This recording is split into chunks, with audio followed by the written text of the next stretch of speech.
Kujdes vllazën e motra pasi që ka një ndryshim në tyf dhe qysh dje ka hipro në fuqi.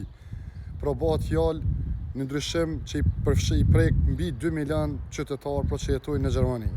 Por nuk bëhet fjalë për vetura kësaj radhe bëhet fjalë për kam shtëpiza që i quajmë ne, ose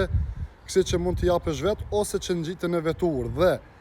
i keni me gaz, pra me plin, për ndryshe që i përdorim, pa tjetër duhet nga dita e djeshit 19 qershor 2025 të ja bëni tyfin veç gazit. Kështu që unë e po është arsyeshme t'ja vëllë këtë informacion,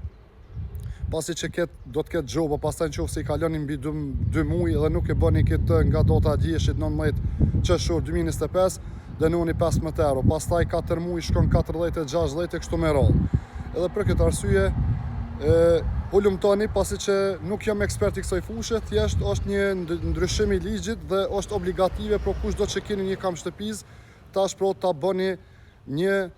ta çoni në tyf veturën për t'ja bë tyfin veç gazit. Unë ju përshëndes të gjithëve dhe do t'i publikoj këtu fotot se cilat përfshihen kështu pak ma detaj, mund t'i këshirni, me respekt, Muhamet Bajrami Meti, kaloni sa më mirë.